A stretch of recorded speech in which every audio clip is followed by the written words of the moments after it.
Greetings, good people. Welcome to Who Knows It's Just Life, the podcast. I'm your host, Kyle. Thank you for fitting me into your day today. Today's episode will largely be a tribute to Harry Belafonte. I read his autobiography a few years ago, and it hit me very, very heavily. His history of what he was able to do and see and be involved in was just, eye-opening for me. And I know we lost him on April 23rd, so I just want to, shout out him and his career, his life, his legacy, and pay some homage to him as he transitions to join the ancestors. I also have quite a few updates that I think might be fun to share. So I'll start with that. So my kids' spring break just passed. I know a lot of folks were having spring break. Anybody with school-age children, his spring break was a little bit later than others, but still had a great time. Had him for the whole week. And we were able to visit my brother's farm in Georgia. So my brother lives on a farm with his colleague, Tony, who basically does most of the farming. My brother's there also as that's like his home base. He does like a lot of the business operations and stuff like that from there. But it's in Maysville, Georgia. It's about an hour northeast of Atlanta. The closest big town is Athens, where UGA is.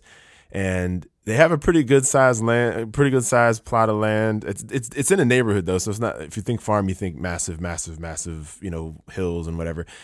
It's more of like a farm with like a residence on it. And the way they have it set up is they have a pretty big house that was originally there. It's been there for, I don't know, probably 100 years or more.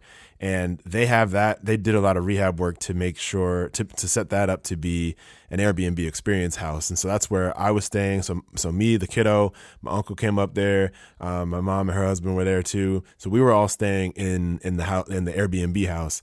And then my brother and his colleague Tony, they live in a separate house that they built, from scratch.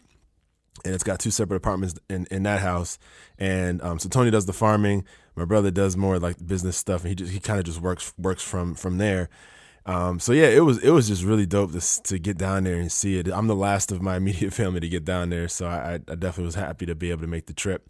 Drove down there, spent the night in Charlotte on the way to cut down the trip. It's about 10 hours away, 9-10 hours away, something like that. So a bit of a journey, but it was great having the kiddo run around and just be amongst all the chicks. They have like 50 chickens and I don't know, maybe like 4 or 5 roosters or something like that. And it's just a blast to see, just to see the chickens themselves is really a trip. And then to see the kiddo like playing with them, and he fed them at least once while we were there. He also got a chance to plant some potatoes, which was really cool. I've had potatoes sit in the house too long and they start to go, even though they start to go bad, quote unquote, like you're not going to eat them, but they start to grow roots off of a living potato.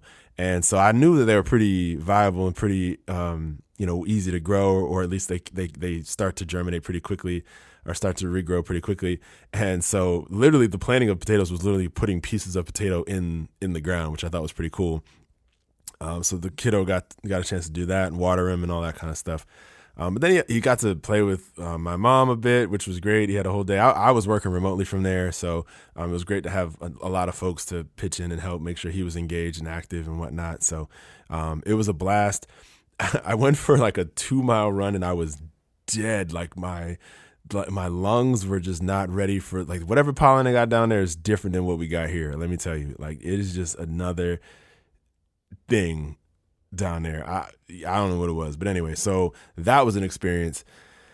It was overall it was a great experience. It was also cool to just be in a non-Atlanta part of Georgia. I had never really been in Georgia other than Atlanta. So one thing I'll mention, I know there's a lot of writings and commentary out there about just the drive south. We were on 95 for a bit, and then in Virginia you take 85, and 85 just takes you all the way down. So you notice there's like really tall flag posts with the Confederate flag on them. And I remember learning somewhere, I should try to dig up where I found this out, but basically those flags are not against the law to raise. Obviously, we've seen them plenty of times, but it's also not possible for them to really do anything about it, even though it's over a state highway. Technically, the flags are on private property, so there's no jurisdiction to have them taken down or anything like that. So I noticed them, and I thought it was really interesting that was part of the experience getting down, down south. Anybody driving down south will see it along many of the major highways, but in particular going down to this part of Georgia, that was definitely a thing. It's also really interesting to just see how the demographics shift a little bit. My brother was telling us how there's this huge new battery factory that's South Korean owned, and there are a lot of Asian folks. We saw folks coming in and out of the workday over the course of our being there, and that's a huge. I think it was like 5,000 jobs or something crazy like that. That's there making batteries for cars, if I'm not mistaken, and for other things. But that's like a huge boon to the economy locally, but also it brought in a whole bunch of South Koreans and other Asians in the area, which is interesting. And for me, I mean, when I think of the South, I don't think of Asians. I think of white, black, and Latino in certain areas, certain parts. Like obviously Florida, Texas, places like that. But in Georgia, I would just think white and black for the most part. So yeah, I don't know how that's actually playing out and how that might impact things in that kind of small rural town. Another thing that I did was with my uncle, we were trying to find a couple hikes to do, and we went kind of towards the Gainesville area, and did a little hike, walk, or whatever, and it kind of brought you into downtown Gainesville, and it kind of ended right at the Gainesville Library. So we were like, all right, let's check out the library, see what it looks like, and it was just interesting. We went to like the new books, and there was a book about Obama, I think, and there were a lot of like history books, like the Civil War stuff. It was just interesting. The selection seemed a little bit, I guess, sparse, sporadic, and it definitely just seemed like not as, I don't know, not as reflective of the community. Because by the way, to Gainesville, at least from what we saw on the hike, like there's plenty of black people. Like we out there. I mean, which shouldn't be a surprise. So it just sucks that like they don't have access to the same kind of materials that we do in our libraries here. And so yeah, I don't know. I that kind of stuck out to me as well. Yeah. So one interesting thing was that we were driving, I think, just to the grocery store or something, and imagine like a small town where you got a neighborhood with some houses, you got one main road, and the main road takes you to a couple other towns that are like, it kind of feel close together because they're not far apart, but they're technically different towns. So Commerce, Georgia is a little bit further down. It's technically separate from Maysville. And then the road basically parallels the railroad tracks. And sometimes you're on the left side, sometimes you're on the right side, depending on, how the road is situated. And just at I think it was like at a gas station or something, a guy was just standing there holding a sign that said "Pride is social destruction." And I was just like, wow, like this guy is just going to stand there. And he's an older white dude, stand there with a sign that says this. And it's like, you're in the middle of like Georgia. I was just like, are you obtaining your objective in this case?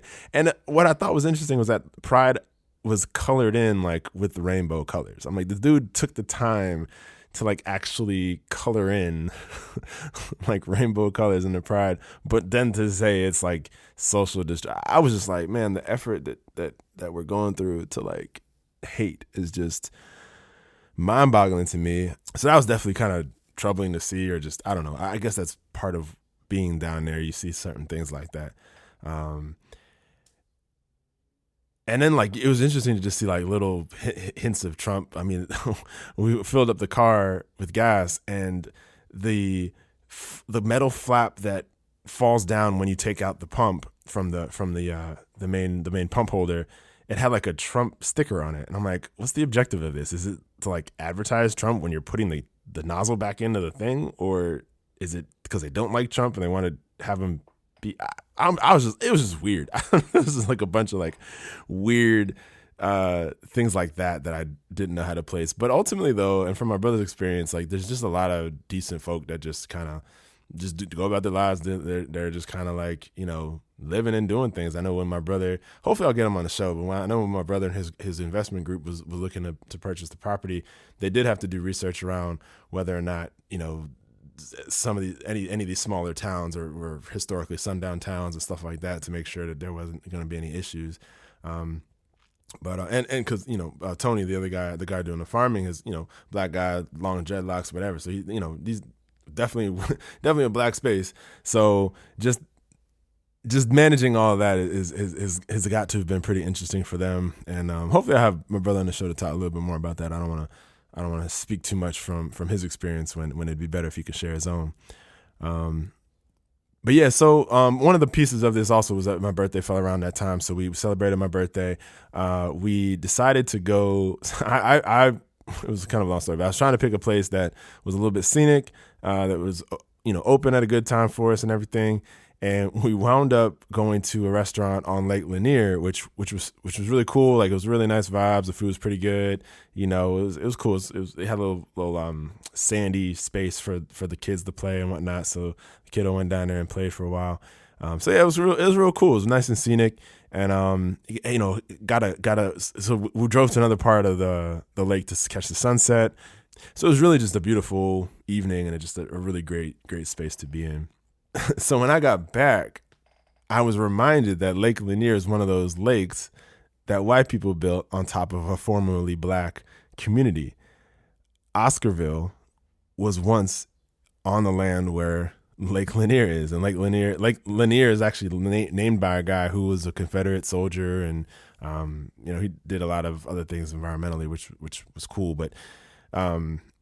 Yeah, and I was just like, so, and then as soon as I think it was I can't remember who told me about it, who reminded me of this, but as soon as it was mentioned, I was like, oh yeah, Amber Ruffin had that thing about how Central Park is built on land that once was a black community, and so many other towns, black towns have literally been flooded or demolished for green spaces or lakes. It tends to be lakes. A lot of them were lakes, but Lake Lanier was one of the ones she focused on, and it just hit me like, as a black person, like you just want to have a good time, right? You're in Georgia, you're visiting family, you're celebrating a birthday. You want a scenery, you want a lake, you want, whatever. You want some food, some vibes, and little drinks, whatever it is. And, so we sought that out and enjoyed ourselves, literally enjoyed ourselves, had a great time, right? And then it's like, oh shit, that's right. Like, this part of this land was originally a black community that was literally like stripped away, partly through violence. I know they had a couple of incidents of like lynchings and stuff, and then also just like official and unofficial terrorism and just threatening extortion, threatenings and stuff like that to just like get folks to leave. And then 50 years later or whatever, eventually they build a lake out of it. So it just reminds me of Baldwin saying that to be informed and to be a black person is to be in a constant state of rage. And it's really frustrating when you just want to live. You just want to, like I said, you just want to have a nice place to like enjoy life. And that's also not to overlook the fact that this is all native land. So there's just, it just sucks to have to be reminded of the suffering that has taken place to make certain things what they are now. So the second half of the spring break week, decided to make a pit stop in Richmond. Again, that's a long drive down to Georgia. So went up to Richmond. I've had a lot of great experiences in Richmond, and I wanted to take the kiddo there for a number of reasons. One of which was because there's the Elegba Folklore Societies down there, and they do a great job of facilitating like a historical walk where they do part of, so Richmond calls it the Slave Trail, but we like to call it the Trail of Enslaved Africans. And so they do part of that. They do a number of other pit stops along Richmond, where Richmond's an extremely historic city. Obviously, on the Confederate side of things, Richmond was the capital of the Confederate nation, and it's just where a lot of what became racism, white supremacy, slave codes, all those things. A lot of that stuff started in Virginia, and Richmond was the epicenter of where all those laws were being written. So I wanted to take him there. Also on the But Why podcast, the podcast for curious kids by Vermont Public Radio, heard an episode about ice cream, and this episode featured Rabia Kamara, who is the owner and operator of Ruby Scoops, which is an ice cream spot. And here in the episode, we thoroughly enjoyed it, whatever. Then I looked up Ruby Scoops, and I was like, oh, it's down in Richmond. So I was like, okay, great. So Richmond's about to be the spot because we're gonna go do a lot of historical stuff, and we're gonna also check up on Ruby Scoops, which is black owned, whatever, black women owned. It took me a while to catch that I know Rabia from high school. So the familiarity was there. I was like, oh yeah, we got to go pull up. But it didn't even hit me until later that I was like, oh yeah, like I know her. So it was super dope to have that as part of the plan too. So then also because the kid loves roller coasters and whatnot, we hit Kings Dominion on the way back. And all of this was coordinated in tandem with the kiddo's best friend and his mom who met us down there. They got family down there, cousins, friends, whatnot. So we had this whole agenda set up where we did the Trail of Enslaved Africans. And then that day, so this is on the Friday, we hit the Trail of Enslaved Africans. We did about 3 miles of walking that day. Had definitely talked about what it was like. So at the starting point, it's where we were taken off of the boat, and I painted the picture for the boys. I was like, after being on a boat for 6 to 8 weeks, where under the packed like a sardine, like we can't move, can't do anything. Then you have to get up and walk right away, and the conditions were terrible. Of course, I told them how they set us up. So I first did this, by the way, with an organization called Urban Temple, who did a pilgrimage down there. And the Elegba Folklore Society facilitated this experience. So a lot of what I was telling was knowledge that I gained through the Elegba Folklore Society. And so what they described was that basically we were brought off the boat and we had metal shackles along our necks, hands, and ankles, or wrists and ankles. And metal, and I told the boys, I was like, metal, what happens to metal when it's hot outside? And they said it gets hot. And I'm like, right. So imagine that on your neck, wrists, and ankles. Also, sometimes they did this at night, and it could be a cold night. So what happens to metal when it's cold? And they were like, it gets really, really cold. Very true. So either way, this was a very terrible condition to be in. First of all, just being chained like that. The other thing that they did was they put the men in the front of the line, children. And yes, there were children brought over on the ships. They brought children as young as 10, 12, 14. They were in the middle and women were in the back. And when I did this with Urban Temple, I realized why they did that. And we kind of decoded why they did this. And it was basically because, putting the men in front meant that they couldn't see anything that was happening, certainly couldn't act on anything that was happening behind them, but they could hear it. And that was a form of torment in and of itself. Like you could hear it, but you couldn't exactly tell what was going on. The children were placed in front of the women so that the women could see whatever suffering the children were going under, but they themselves were unprotected. Nobody was witnessing their pain, their anguish either. Again, the men were in the front. So there was just everything about what they did was to basically break our humanity, break our spirit, and to just, eat away at our survival and our fiber and everything. Obviously that didn't succeed because we're still here today, and we carry the torch of being Black, African, all that kind of stuff. But this was just a very obvious, deliberate attempt to try to break us. So we poured some libations. We gave thoughts to the ancestors and things of that nature. And they had a few pillars to kind of show a little bit of the history along the way, which was cool. And I mean, I can be pretty intense in situations like that, and I can be, a little overbearing. Admittedly, I'm working on it. But it wasn't like a somber, sad walk the whole time.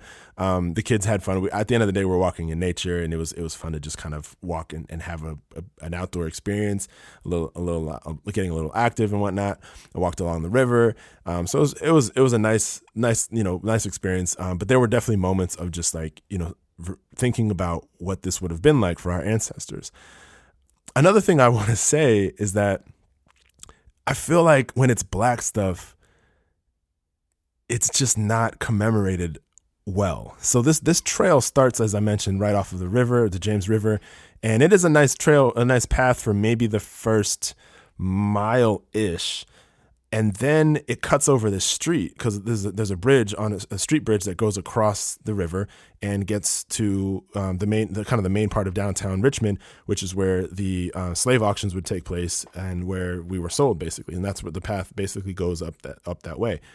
There were no real safe ways to cross the road And crossing the bridge itself was kind of treacherous because there's like a fairly narrow sidewalk. Yes, it's a sidewalk, but like cars are whizzing past at least at 40, 50 miles an hour along this bridge. So it was definitely not a cozy setting to do this walk. I feel like if this was another group of people who suffered, there would be a lot more care to the space, to the walk, to the commemoration, and to the safety of folks going along this walk. I feel like if that were the case, I think I would do it again just because of what it means. But just I would have trouble. I would feel a little resistance to recommend doing it to other people because it's not as safe as I would like it to be.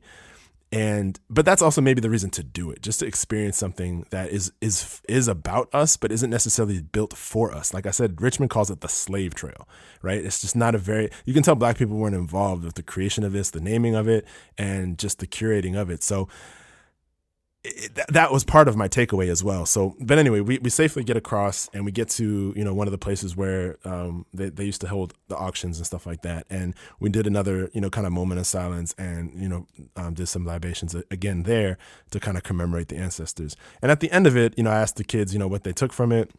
And they had a few good, takeaways. The thing that I really wanted them to take away from it was that your life is going to have hard things in it. But what I want them to think about is that no matter what hard thing life is hitting you with right now, our ancestors did this, which was much, much harder. After being in a boat for that long, walking, and then enduring actual slavery for the generations of our ancestors that did that. I mean, anything you face in life, you can do it because our ancestors did this, right? So there's a lot of strength and fortitude, grit, determination, courage, all of those things are in us by the fact that we're here, we're alive, and our ancestors went through what they went through so that we could be here today.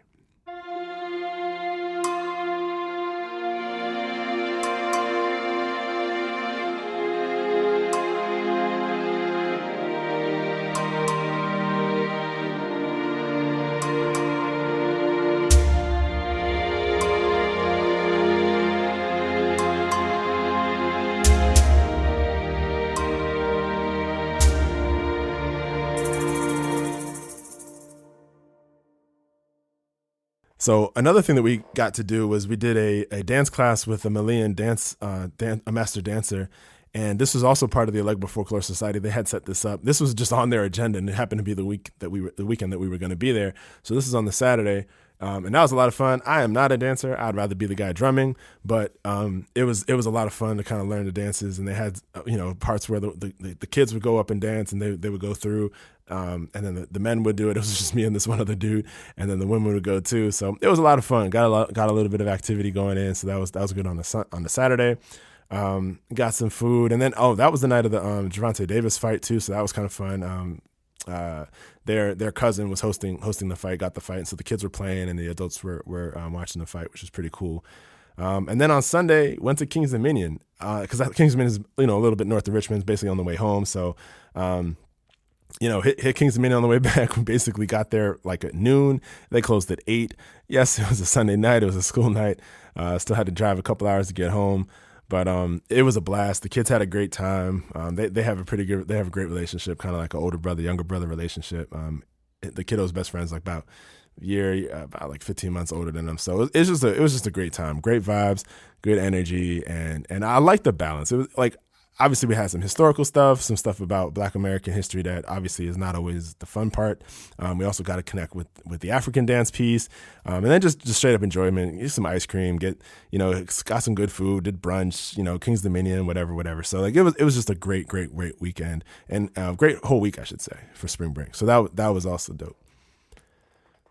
So another little minor thing that happened this week that I definitely want to speak a little bit about is the Bucks lost in Game 5 to the Miami Heat in the NBA playoffs, and the Bucks were a 1 seed, the Heat was an 8 seed, and I think they put a stat up there like this is only like an 8 seed has only beaten 1 seed a handful of times in the last 30 years or so. I don't know. It's relatively rare, And there were two post-game comments that I really wanted to highlight. One was Jimmy Butler for the Heat, who was being asked, like, oh, what are you going to do to celebrate? Da, da, da, da. And he's like, I'm going to go play with my daughter.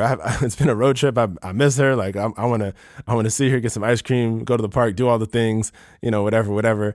I love it when athletes in general, but especially black men, just bring us back to what's most important. It's like, yeah. This game shit's cool, but like, yeah, I got a baby girl I'm missing, so I'm trying to go chill with her. Like, I love that. Like that, I feel like for everybody to hear that, I don't know if the commentator person was like taken aback by the answer or whatever, but immediately after that, she was like, all right, well, great, thank you, because it was basically like, what else are you gonna say to that? Like, go ahead and get to your family, whatever. So that was super cool to see. And then Giannis, he had a really kind of an eloquent response to, I guess they had already asked him this. They asked him this last year, and they asked him this like I guess twice already before this clip. But they basically asked him, "Is this season a failure?" And he went on this whole piece about how he says there's no failure in sports. It's all about the journey, and it's about trying to get better every day. So, and I love how he did it, because he pointed it to Alex. I think it was the reporter. Obviously, these guys get to know the reporters over years. He was basically like, Alex, did you get a raise? Did you get a promotion? Like, was this a year of failure because you didn't get a promotion or a raise this year? No, of course not. Like, you work hard, you're gonna provide for your family, and you're gonna do the best you can every day. Eventually, you might get that promotion, that raise, whatever. But it might not happen this year. That doesn't mean this year is a failure. It's part of the process, part of the growing process. And so he made that point, but he apologized twice. He was like, sorry, I didn't mean to make it personal. So even though, first of all, I need to back up. When he was asked the question, he covered his head with both of his hands, and his elbows were on the table, and he just had a very exacerbated, it was a sigh. It was a sigh of exhaustion, physical and emotional exhaustion, and just like he was just exacerbated, right? You could just tell. And so, in moments like that, you can understand somebody like letting their guard down or losing their cool a little bit or whatever. And I don't even think anything he said was unprofessional or whatever, but he did say Alex by name, and he gave an example relative to Alex's own life. But then he still had the wherewithal to be like, I'm sorry, I didn't mean to make it personal. And then he brought it back to Jordan, who played for, I think he said Jordan played 15 years, was a champion 6 years. Were the other years failures? No, of course not. Whatever it is. So like, and then I've, there's clips of Kobe saying the same thing. So it's not a new thing, right? I just loved how Giannis said it and mentioned it. And I think it's great for the sports world to hear this, because everybody gets so hell bent on like, oh, we're going to win a championship. We're going to win this. We. And it's like, first of all, there's no we, because you're not out there actually playing. But it's also just like, it's not, everybody wants to win, obviously. But there's 30 teams or however many teams there are in any given league. Only one team's going to win it every year. That means there's 29 or 31 losers, quote unquote, if we want to use that term. But I just love Giannis bringing us back to the idea that life is not always about that immediate success, that immediate gratification. I did talk about this with Tony, who was on the Masculinity podcast a while back. He said, but if you're a 1 seed and you lose to an 8 seed, that is a failure. And I'm like, that's true. Like, in terms of this season, was this season as successful as we thought it would be? No. Especially if you're a 1 seed, you expect to be, in the Eastern Conference Finals, if not have a chance at winning the actual NBA championship, of course. But as Giannis pointed out, like, they just happened to play some bad basketball that week and in the last couple of days, so you're not going to advance. And during a long season, like, you're going to be able to have a couple of bad days and still progress and still have a great year. This is just a bad time for that. And he's like, yeah, but this is not a failure. We're going to get better. We're going to work harder. We're going to come back next year. We're going to have a chance to win it then. So no, it's not a failure. We're going to keep on pushing. And I just love that approach. I love like how both Jimmy Butler and Giannis like brought us back to what's important and brought us back to a different world, different thinking around those things. And kind of, I think both of those answers kind of cool us off of the hysteria that we have with sports. I mean, everybody gets so amped up about it, but it's just like, nah, like, take a chill pill. All these guys got families, you know what I mean? These people got families. And also, like, it's okay to lose. It's okay to lose as long as you learn from it and get better.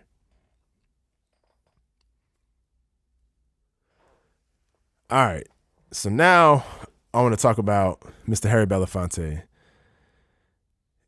I first read his book, My Song, a few years ago, and it's a big one, and it hit me in so many ways.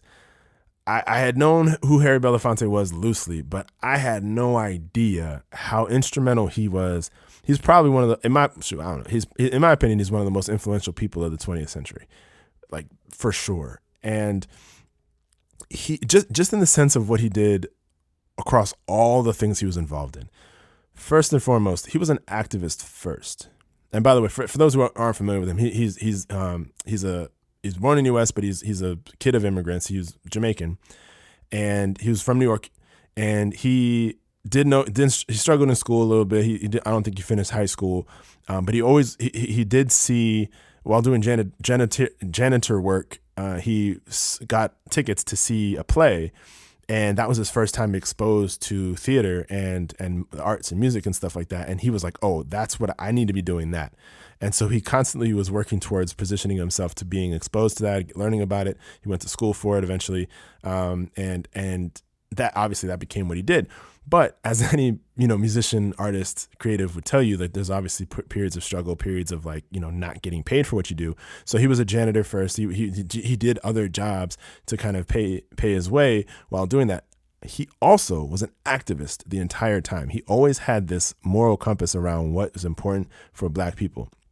He also was a Navy person too in World War II. So one of the big experiences that Black Americans faced when they were in the military, especially in World War II and coming home, they were just fighting against tyranny, against oppression, against, the attempted annihilation of Jewish people and others, fighting for freedom, fighting for democracy, fighting for all these big ideas. And then they come home and they're still crapped on by the United States of America. And Harry Belafonte talks about a man who was a Black man who was taking a bus back down to where he was from, I think Alabama or Mississippi.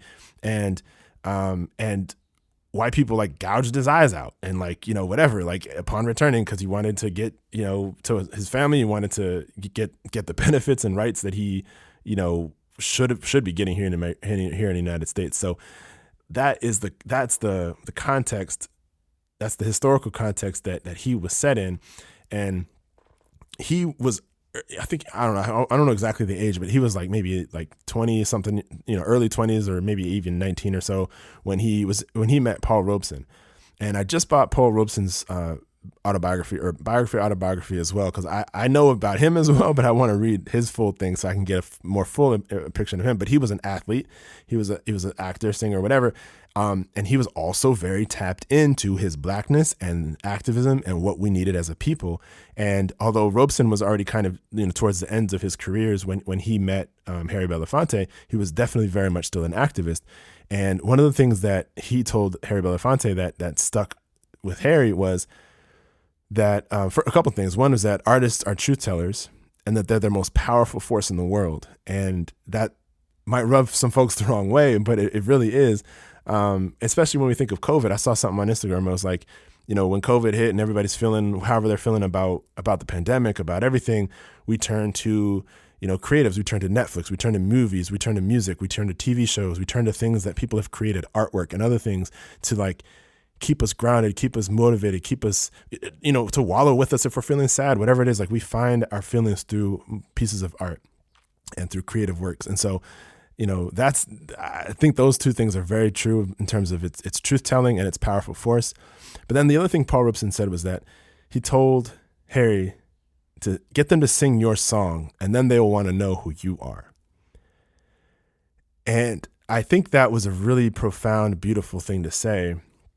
And then if you look at Harry's career, his album Calypso was the first LP, long play album, to sell 1 million copies. Ever. No Duke Ellington, no anything else, no John Philip Sousa, whatever, I don't care. Nobody's LP ever sold 1 million copies before Harry Belafonte's Calypso. Now, the history of that Calypso album is very interesting. He is Jamaican, and he was just looking for stuff that was of the Caribbean, of Black people to sing. And he had already done his first album was Mark Twain and Other Folklore Songs. I might not have the exact title of the album, but I love that one too. So he just kind of was always tapping into the Black vocal spirit and through music. And Calypso was an album of Calypso, obviously, but from Trinidad and Tobago. So he found songs there and he sung them beautifully, obviously. And of course, the Banana Boat song, Deo, which is obviously the one song, if anybody knows a Harry Belafonte song, it's that song. And, that was the album that sells 1 million records in the United States and I think in the UK. And it was a perfect example of sing your song and then they'll want to know who you are. Now, he's not Trini, but he was still Caribbean, whatever. He's Black, and he represented a very Black sound in that album. And obviously from there on, everybody wanted to know who he was. So it's just a beautiful example of that. And I cut to like hip hop these days. And I know that there's like a lot of dynamics in hip hop, right? And hip hop very much was us telling our own story and singing our own songs and writing our own poetry, speaking about our own lives. But I think by the 90s, and I'm a millennial, born in the 80s, whatever. So like by the time I was coming of age, by the time I was like in high school, you already could see that there were artists that were doing them and artists that were trying to sell. And it's just interesting how when given that opportunity to make money, you might trade in a bit of that sing your song. And then that's when people are less interested in who you really are. And I think it's just interesting how the music behemoth industry has made that a difficult choice for artists. But anyway, at least when Harry was doing his thing, he had the courage to sing his stuff and sing Black stuff, sing spiritually based stuff. And that's how he got his claim to fame. And that was before he was really in any big movies. He eventually got movie roles and stuff like that. He was also a very good, I guess, friend of Sidney Poitier. He talked about Sidney quite a lot in the book. They definitely had differences of opinion.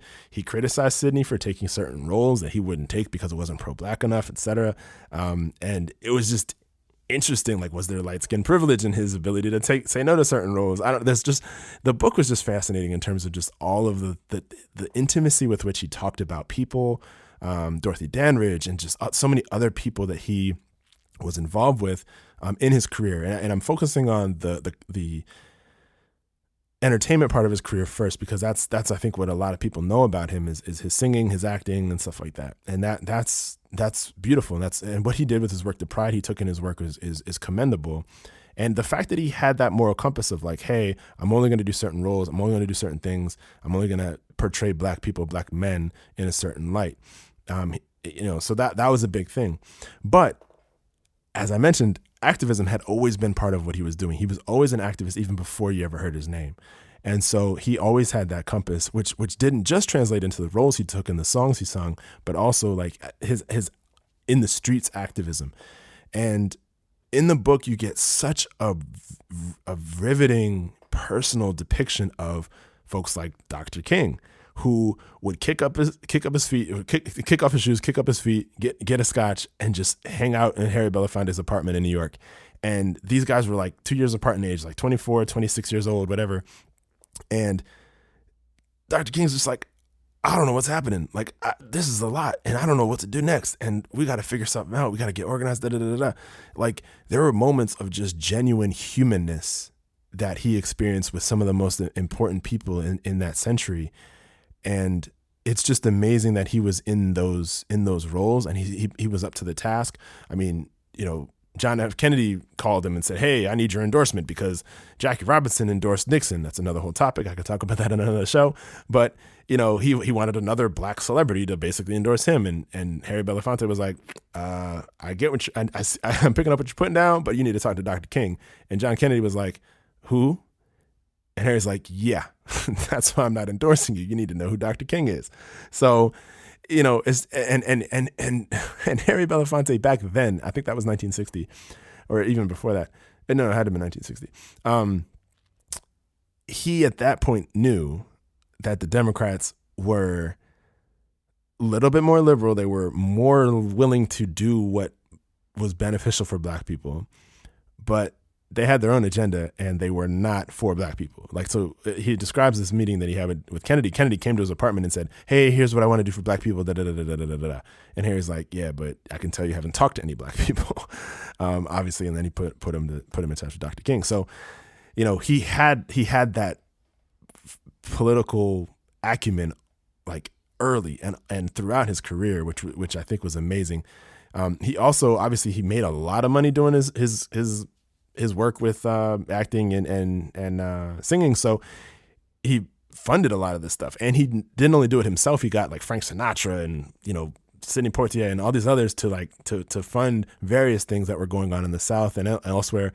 He funded parts of the Montgomery bus boycott. He funded, so this is another thing too. He funded like SCLC and Dr. King and their stuff. He also funded SNCC, the Student Nonviolent Coordinating Committee, who at certain points were like very opposed to Dr. King. They thought Dr. King was an Uncle Tom. They thought he was too soft and whatever. And eventually the SNCC got rid of, they started just going by SNCC and got rid of the nonviolent piece because they were like, well, wait a minute, we might not be nonviolent anymore. And Harry continued to support both, like what you could see as both sides of black activism in terms of like, hey, are we going to go with the more nonviolent integrationist type work? Or are we going to go with SNCC, who's a little bit more radical, stuff like that? Like he was just down for the cause and down to just like support folks doing work and letting all the things happen and hopes that positive results would come. And I think, the results are in history. But I also think he was aware that the successes that were made were not really full comprehensive successes, and his activism later in life, he talks about this. I'm gonna link to a video he recorded, I think in 2005, where they had was it 2005? Might have been a little later than that, because Hillary Clinton, a younger Hillary Clinton and a younger Barack Obama was sitting to his left and right, and he basically lambasted the entire Democratic Party and basically said that we need a second party in this country because the Republicans and Democrats are basically of the same party of the rich and wealthy, and we need a party that will represent the true interests of the people. The starting point of this convention was on C-SPAN. It was basically about poverty, so that's why he took that angle. But he mentioned how Dr. King said, "I've integrated us into a burning house." I hope that line is as famous as his quotes from the "I Have a Dream" speech. But anyway, Harry Belafonte just had an amazing knack for history and just movement and action and purpose-driven work. I can't say enough about how much impact he had in real history throughout the 20th century. But even just on me reading it, like now, a few years ago, just having an appreciation for what he did and the intimacy with which he knew certain key people and the amount of movement he was able to do, it's just amazing.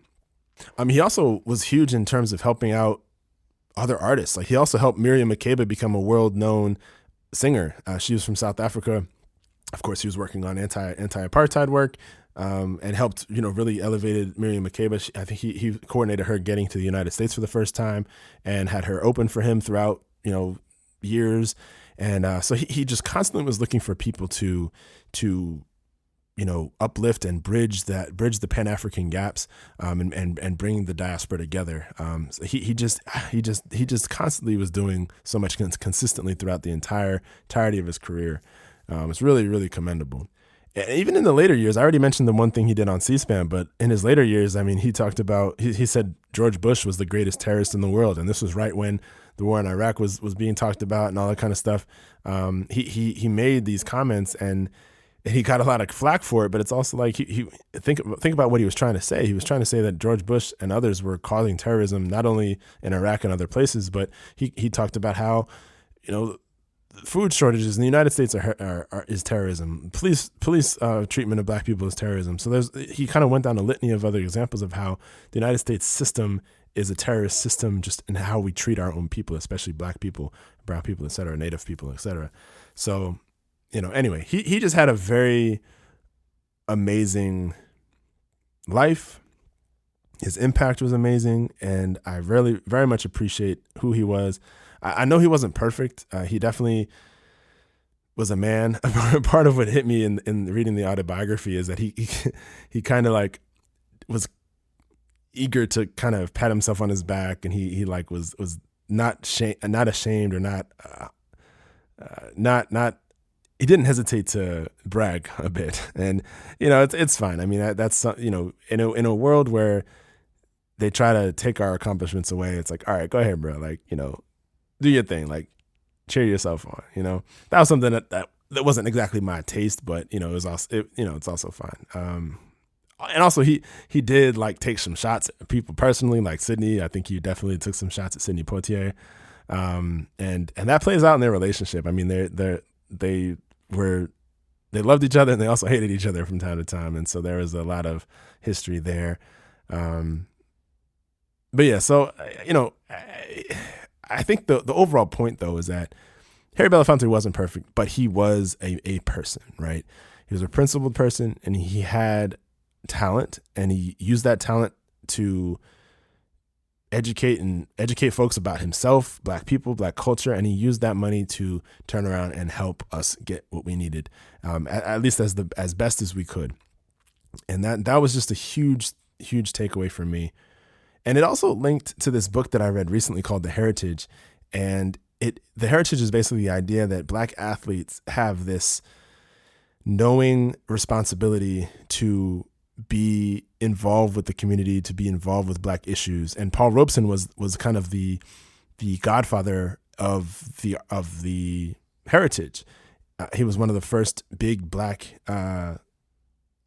athletes, and he took a very active role, as I was mentioning earlier, in making sure that Black entertainers and athletes were tapped in and making moves. By the way, I didn't mention this earlier, but Paul Robeson was basically blacklisted by the United States government. They stripped his passport. They basically like refused to. They said that anybody who hired him to do anything would like not get any government money, or would be whatever. They called him a communist, and he just was blacklisted from anything and was basically not allowed to make money and whatever. So he bore a personal cost to his activism and his pro-Blackness and his work and his positions. And, people like Jackie Robinson, people throughout history, Wilt Chamberlain, Kareem Abdul-Jabbar, Muhammad Ali, and others, like there's so many that have done that. But the book, The Heritage, talks about how that has basically gone away, especially in the last, 30 years. He talks about how OJ was the first one to basically try to position himself as like, hey, I'm a money guy. Like you can pay me to do advertisements. I'm not Black, I'm OJ, like kind of thing. And then Michael Jordan just took that to the next level. And even to this day, most athletes are money first and then politics second. And then, so kind of having that book in the back of my mind, just on the eve of when Harry Belafonte passed away and transitioned, it kind of showed me how connected both being an athlete and being a musician are. Paul Robeson was literally both, and he kind of started this heritage idea in both industries, so to speak, with respect to Harry, Jackie Robinson, and others. And yeah, no, I think it's just really, it's really important to be rooted and principled in us and who we are as individuals, and then who we are connected to in our communities, and how our work impacts that community from just an optic standpoint, but also from a tangible boots on the ground. So not everything you need to do needs to be out in front. Let me make that clear. I think a lot of what Harry did was like under the radar. Like he was sending money to things. He was coordinating money for folks. I don't think people knew. I don't think that was in the news. But at the end of the day, he was doing that work. So anyway, I think that's just a good reminder for me and for all of us to think about our work as being principled and being aligned with who we are, what we believe, and all of this. That's something I've struggled with my whole life. Like I was an engineer. I worked for corporations before, even though my politics were, not exactly pro-capitalism, not exactly pro the whole corporate behemoth and whatnot. And so that's just something I struggle with, just in terms of like making money, surviving in this system, surviving in this country, but also like staying rooted in your humanity, staying rooted in what you believe to be true, and trying to make the world better, for the next generation and the generations beyond that, and for the environment itself. All right, y'all. that's the show. The song I'm rocking to is from Harry Belafonte's first album from 1954, Mark Twain and Other Folk Favorites. The song is Kalenda Rock, Morning Song. This is a song that it just hit me so hard when I originally heard it.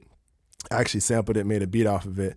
But I think it's an appropriate song because it's a mourning song, and we're mourning his passing, his transition.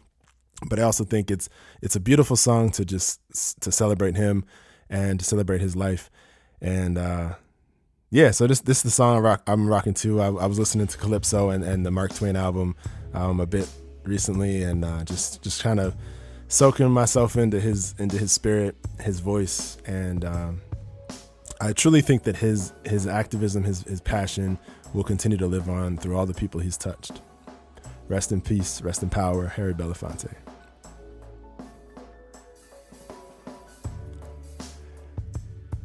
All right, y'all, that's the show. I appreciate you listening. As always, you can get at me on Instagram at RealDadult. That's RealDadult. You can let me know what you think about this show or any prior shows. You can also let me know if you have any ideas for future shows. I hope to catch you here next time. Until then, be safe, be well, peace.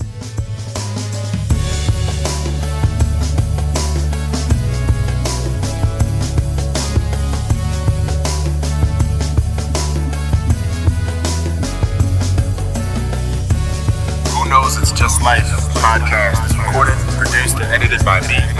All thoughts and views expressed on the show represent that moment in time. Participants have the right to evolve, learn, and reshape their ideas as the journey through life continues. Please remember to like this episode if you haven't already. Subscribe to the show on YouTube, Spotify, or wherever you get your podcasts. And as always, thank you.